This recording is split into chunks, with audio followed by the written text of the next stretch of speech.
Senhor esteja convosco. Ele está no meio de nós. Proclamação do Evangelho de Jesus Cristo segundo São João. Glória a vós, Senhor. Naquele tempo, muitos dos discípulos de Jesus que o escutavam disseram: esta palavra é dura.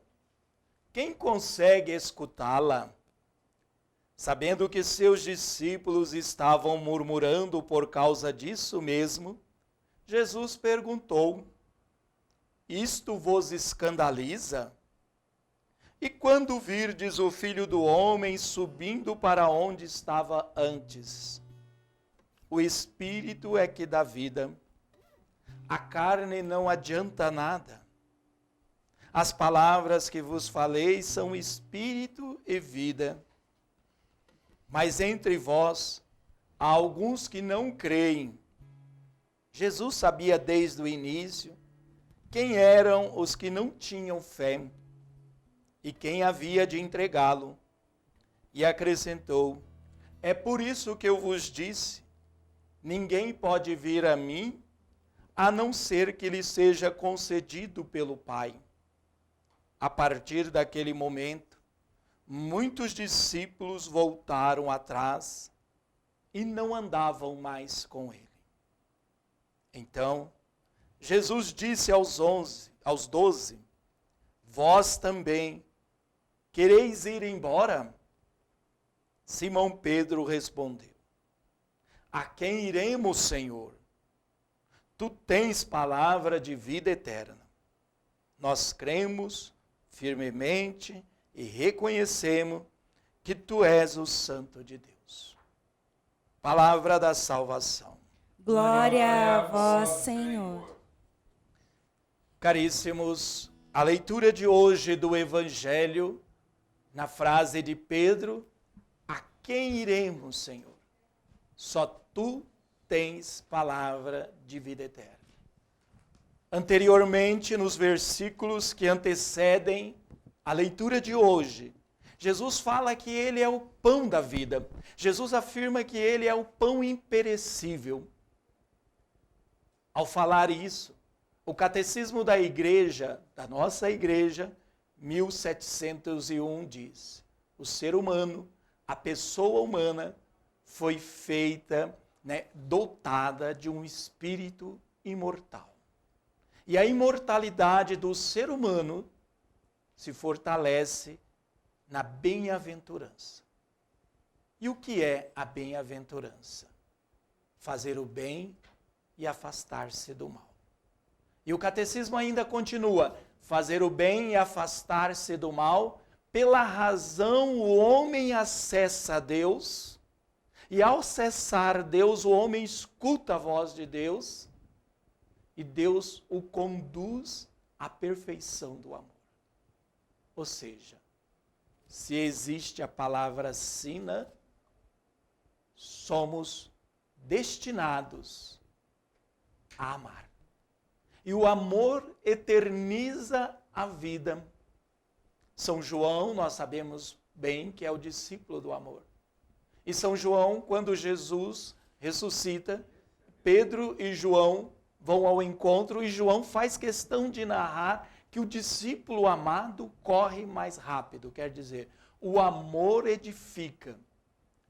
E isto é bem claro na comunidade nascente, Atos dos Apóstolos. A igreja unida, a igreja fortalecida, reconhecendo os portentos de Deus. Lembrando que João vai colocar no seu último capítulo a pessoa de Pedro quando encontra com o ressuscitado pergunta para ele: Pedro, tu me amas 3 vezes? E Pedro afirma: tu sabes tudo, Senhor. E é justamente neste amor que Pedro sentirá encorajado de levar a boa notícia. São João da Cruz, no século XVI, ele dizia: se olharmos para Deus e voltar o nosso olhar para o ser humano, vamos ver um ser capacitado, necessitado da graça de Deus. Mas se olharmos somente para o ser humano, veremos um ser miserável. A liturgia de hoje nos convida a isso, buscar o céu. Elizabeth de Trindade, monja santa, canonizada ano passado, ela dizia: encontrei o céu na terra, o céu é Deus, e Deus está no íntimo da minha alma. Aliás, Santo Agostinho já dizia: Deus escondeu o amor no lugar mais difícil, no coração humano.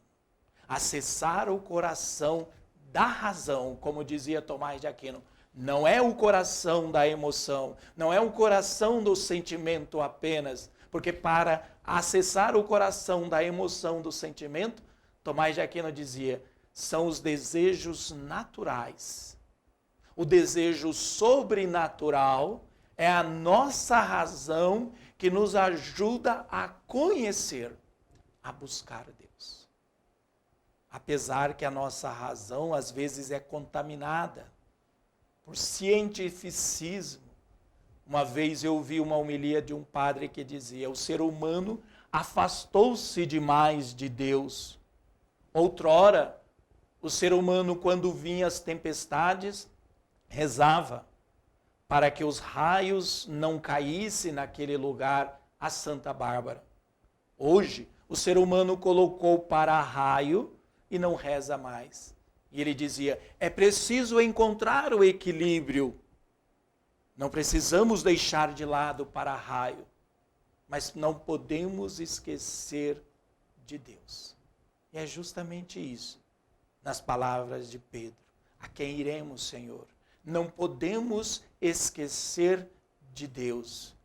Por isso, Atos dos Apóstolos vai colocar, eles seguiam com temor. O que é esse temor? Às vezes a gente pensa que esse temor é medo de Deus, mas esse temor é o cuidado de não magoar, de não ferir Deus, apesar que Deus não pode se magoar, porque Ele é Deus, Ele ama sempre.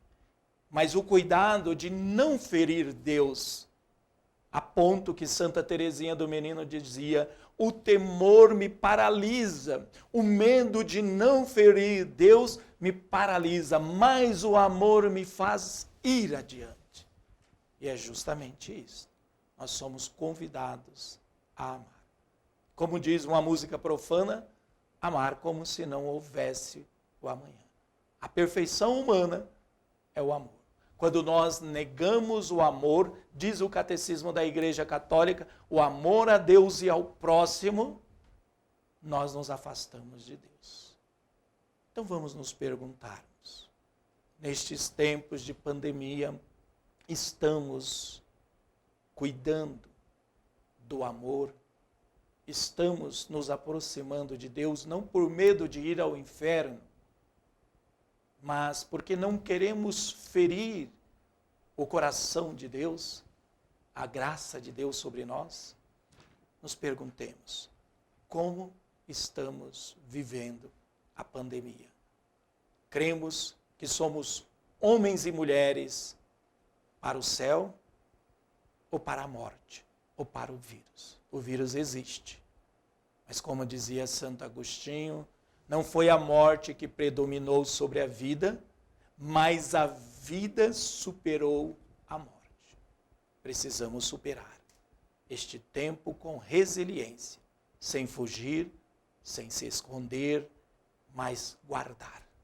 Guardar a vida, guardar os que amamos e também aqueles que não amamos. Louvado seja nosso Senhor Jesus Cristo.